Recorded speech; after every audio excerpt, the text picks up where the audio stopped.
এই কৃষ্ণ বন্ধুরা, রামায়ণে লঙ্কাপতি রাবণ বলেছেন এই গাছের শিকড় যে ব্যক্তি গলায় ধারণ করবে সেই ব্যক্তি রাতারাতি মালামাল হয়ে যাবে। মানে বন্ধুরা, এমন ব্যক্তির দুর্ভাগ্য তৎকালীন কিন্তু দূর হয়ে যাবে। বন্ধুরা, রাবণের মধ্যে জ্যোতিষবিদ্যার কিন্তু একাধিক জ্ঞান ছিল এবং তন্ত্রবিদ্যা সম্পর্কে তিনি জ্ঞান রাখতেন। আর লঙ্কাপতি রাবণ তন্ত্রবিদ্যার আধারে স্বয়ং শনিদেবকে নিজের পায়ে রেখেছিলেন, অর্থাৎ নিজের পায়ের তলায় রেখেছিলেন। শনিদেবের মাথাতে তিনি পা রাখতেন। বন্ধুরা, রামের কথাতে লঙ্কাপতি রাবণের উল্লেখ না থাকে আর সে কথা কিন্তু অসম্পূর্ণ অসত্য। আর ত্রেতা যুগে জন্মগ্রহণ করা লঙ্কাপতি রাবণ এমন একজন দুষ্ট রাক্ষস ছিলেন আর যিনি ছিলেন ভগবান শিবের একনিষ্ঠ ভক্ত, কিন্তু দুষ্ট নন, পরম জ্ঞানীও ছিলেন। বন্ধুরা, রাবণের জন্ম হয়েছিল রাক্ষস কুলে, আর তার মধ্যে ছিল একদিক থেকে যেমন রাক্ষসী গুণ আর ঠিক তেমন ব্রাহ্মণ গুণ। আর যেহেতু ব্রাহ্মণ ছিলেন, শাস্ত্রের প্রতি অত্যন্ত একাধিক জ্ঞানও ছিল তার। আর লঙ্কাপতি রাবণ নিজের তহবলে আধারে আর ভগবান শিবের কাছ থেকে একাধিক বরদানও কিন্তু প্রাপ্তি করেছিলেন। আর রাবণের সাথে সম্পর্কিত এমন বেশ কিছু রহস্য রয়েছে যে রহস্য সম্পর্কে আমরা কিন্তু অনেকেই জানি না। যেমন বন্ধুরা, আমরা কিন্তু সবাই জানি আর লঙ্কাপতি রাবণ হচ্ছে সমস্ত রাক্ষস গুণের রাজা ছিলেন এবং তার সম্পর্ক ব্রহ্মার সাথেও রয়েছে। আর বাল্মীকি রামায়ণ অনুসারে আর লঙ্কাপতি রাবণ পরম পিতা ব্রহ্মাজির বংশ।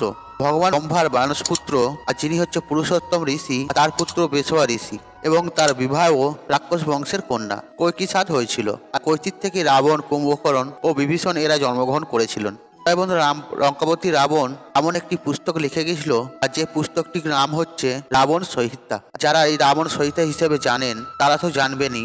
রাবণ সংহিতা এমন একটা দুর্লভ পুস্তক যেখানে একাধিক তান্ত্রিক প্রয়োগ সম্পর্কে জানানো হয়েছে।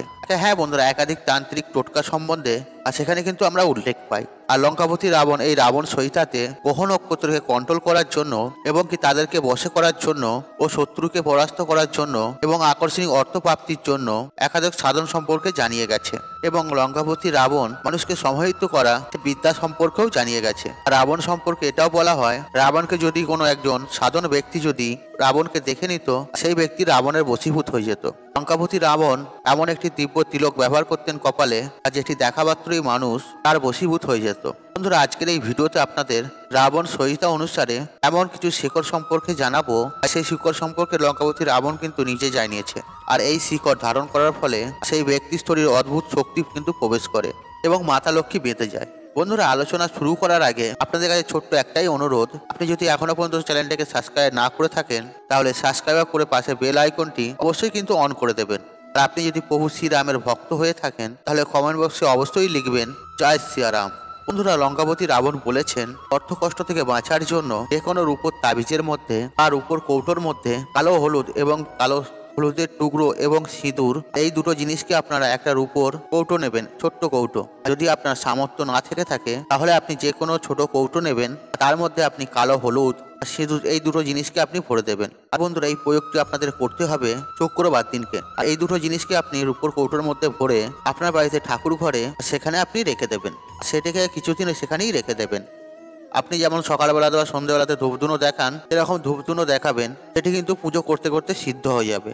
তারপর আপনি সেটাকে এখানে অর্থ রাখেন, আলমারি রয়েছে বা সিন্ধুক রয়েছে বা দরকারি কাগজপত্র রেখে থাকেন, সেখানে আপনি রেখে দেবেন। আপনার অর্থের ভান্ডার কিন্তু কখনোই কমতি হবে না। আর লঙ্কাপতি রাবণ বলেছেন কালো হলুদ থেতো করে বা পিষে তার মধ্যে একটু আমলকির রস মিশিয়ে ও গঙ্গা জল মিশিয়ে আপনি এই যে তিনটি পেস্ট, আপনি গঙ্গা জল, কালো হলুদ ও আমলকির রস, এটি যদি আপনার বাড়ির যে মুখ্য দরজা আছে সেখানে যদি স্বস্তিক চিত্র অঙ্কন করতে পারেন, এটাকে কিন্তু আপনাকে শুক্রবার দিন করতে হবে। দেখবেন আপনার বাড়িতে নেগেটিভ শক্তি কখনোই প্রবেশ করতে পারবে না। আর আপনি যদি ব্যবসার স্থানে এই স্বস্তিক চিহ্ন আঁকতে পারেন তাহলে আপনার ব্যবসা কিন্তু খুবই ভালো চলবে এবং হঠাৎ করে অর্থপ্রাপ্তিও আপনার হতে পারে। আর এটিকে আপনি তিলকও করতে পারেন। আপনি তিলক করে বাইরে বেরোবেন, যে সমস্ত মানুষ আপনার সাথে বিবাদ করছিল, আপনার সাথে কথাবার্তা বলছিল না, সেই সব মানুষ দেখবেন আস্তে আস্তে আপনার সাথে কথাবার্তা বলবে, সবকিছু করবে, একমাত্র যাকে বলা হয় যে বশীভূত হয়ে যাবেন। বন্ধুরা, রাবণ বলছেন এই যে কালো হলুদ, এই যে গাছের শিকড়কে যদি শুকিয়ে আপনি যে কোনো শনিবার দিন কালো সুতোর মধ্যে বেঁধে আপনি আপনার গলাতে বা হাতে ধারণ করতে পারেন, মানে বাঁধতে পারেন। আর আপনি যদি অর্থকষ্ট চলে, আপনি অর্থকষ্ট থেকে 100% রেজাল্ট পাবেন। আর এটা আপনাকে শনিবার দিন করতে হবে। আর আপনি যদি আপনার শত্রুকে নাশ করতে চান সেক্ষেত্রে আপনি এই প্রয়োগটি করতে পারেন। বন্ধুরা, এবার আসুন আপনাকে 5টি চমৎকারী শিকড় সম্পর্কে জানাবো, যে বিষয়ে রাবণ সহিতাতে উল্লেখ করা রয়েছে। বন্ধুরা এখন তো বর্তমানে রাবণ সহিতা কিন্তু অনেক পাবেন। রাবণ সহিতা, প্রাচীন রাবণ সহিতা, এরকম একাধিক রাবণ সহিতা রয়েছে। আর সমস্ত রাবণ সহিতা পড়ে অধ্যয়ন করে আর সেখান থেকে কিন্তু আপনাকে এই বিষয়গুলি কিন্তু জানাচ্ছি। বন্ধুরা রাবণ সহিতা প্রত্যেকটা মানুষের কিন্তু অধ্যয়ন করা প্রয়োজন। আর জীবনকে সুখময় করার জন্য একাধিক সাধন সম্পর্কে সেখানে জানানো হয়েছে। আর তন্ত্র বিষয়ে একাধিক জ্ঞান আপনি রাবণ সহিতাতে পেতে পারেন।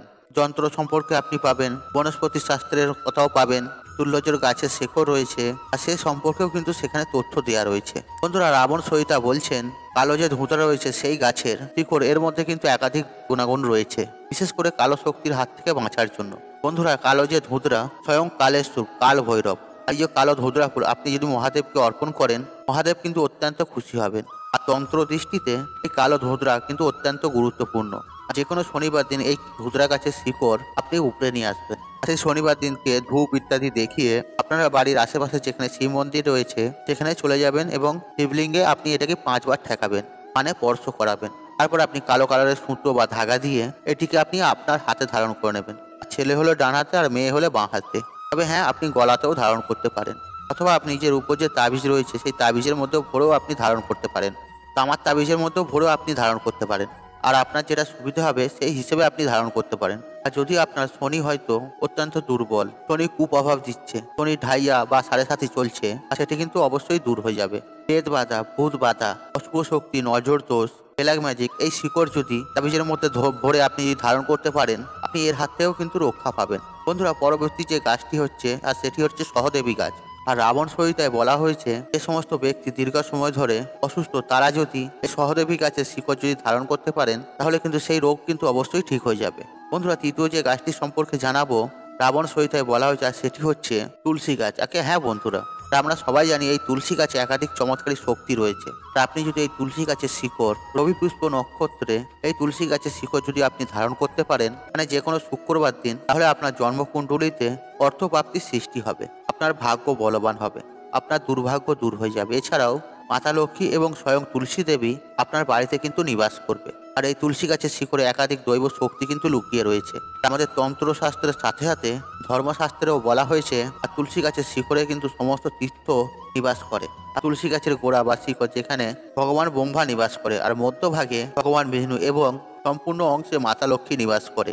স্বয়ং মাতা লক্ষ্মী এবং ভগবান বিষ্ণু তুলসী গাছের মধ্যে নিবাস করে। বন্ধুরা আপনারা চেষ্টা করবেন এই যে গ্রহ নক্ষত্র তাদের কুপ্রভাব থেকে রক্ষা পাওয়ার জন্য, আর যেখানে যাবেন যে কাজে হাত লাগাবেন সেই কাজে যদি সফলতা প্রাপ্তি করতে চান, তাহলে এই তুলসী গাছের শিকড় কিন্তু আপনারা অবশ্যই ধারণ করবেন। আর সমস্ত প্রকারের রোগ দোষ শত্রুর হাত থেকেও কিন্তু আপনি রক্ষা পাবেন। বন্ধুরা পরের যে গাছের শিকড়টি হলো আর সেটি হলো বট গাছের শিকড়। এই বট গাছের জটা, বন্ধুরা 50 বছর যে পুরানো গাছ, তার যে গাছের জটা রয়েছে, যেগুলো ঝুলে ঝুলে থাকে এবং যে জটা মাটিতে ছুঁয়ে গেছে একদম, বন্ধুরা একটু ভালো করে মন দিয়ে শুনুন, যে বট গাছ 50 বছর পুরানো এবং যে বট গাছের যে জটা একদম মাটিতে ঠেকে গেছে, মাটিতে ছুঁয়ে গেছে, সেই জটা কিছুটা আপনি কেটে নিয়ে এসে রূপোর অথবা তামার তাবিজের মধ্যে ভরে আপনি যে কোনো সোমবার দিনকে এটিকে হাতে ধারণ করুন। আর আপনি যদি সোমবার দিনকে এটি ধারণ করতে পারেন, আপনার সৌভাগ্যের বৃদ্ধি হবে, আপনার দুর্ভাগ্য দূর হয়ে যাবে, আর সমস্ত প্রকারের ভৌতিক সুখ কিন্তু আপনি ভোগ করতে পারবেন। বন্ধুরা এই যে তান্ত্রিক বস্তুগুলো সম্পর্কে আপনাকে যে আমি জানাচ্ছি, এগুলিকে তো ধারণ করতেই হবে, আর সাথে সাথে কিন্তু আপনাকে কর্মও করে যেতে হবে। বন্ধুরা অনেক সময় যে কি হয়, আমরা তো অনেক পরিশ্রম করি কিন্তু ভাগ্যের সাথ পাই না, আর তখন কিন্তু এই উপচারগুলি আমাদের কাজে আসে। বন্ধুরা অশ্বত্থ গাছের গোড়াতে যে মাটি থাকে সেটা কিন্তু অত্যন্ত চমৎকারী। বন্ধুরা যে অশ্বত্থ গাছের গোড়াতে যে মাটি রয়েছে, আপনি যে কোনো শুক্রবার দিনকে সেই মাটি বাড়িতে নিয়ে আসবেন এবং সেই মাটি আপনি সম্পূর্ণ বাড়িতে এটি ছড়িয়ে দেবেন। আর এতে আপনার বাড়িতে অর্থের বৃদ্ধি হবে, আর আপনার বাড়িতে কখনোই অর্থের কমতি হবে না। বন্ধুরা এই যে রাবণ সহিতা কোথাও না কোথাও কোনো না কোনো দৃষ্টিতে মানুষের জন্য কিন্তু অত্যন্ত উপকারী। রাবণ সহিতাতে রাবণ একাধিক টোটকা সম্পর্কে এমন পরামর্শ দিয়ে গেছে, যেগুলি আপনি যদি করতে পারেন আপনি আপনার জীবনকে কিন্তু পাল্টে ফেলতে পারবেন, আর আপনি আপনার জীবনকে সুখময় করতে পারেন। জীবনে আপনার যেমনই বাধা থাকুক না কেন, যেমনই কষ্ট থাকুক না কেন, আপনি চুটকি বাজিয়ে সেই সমস্ত সমস্যা কিন্তু দূর করতে পারেন।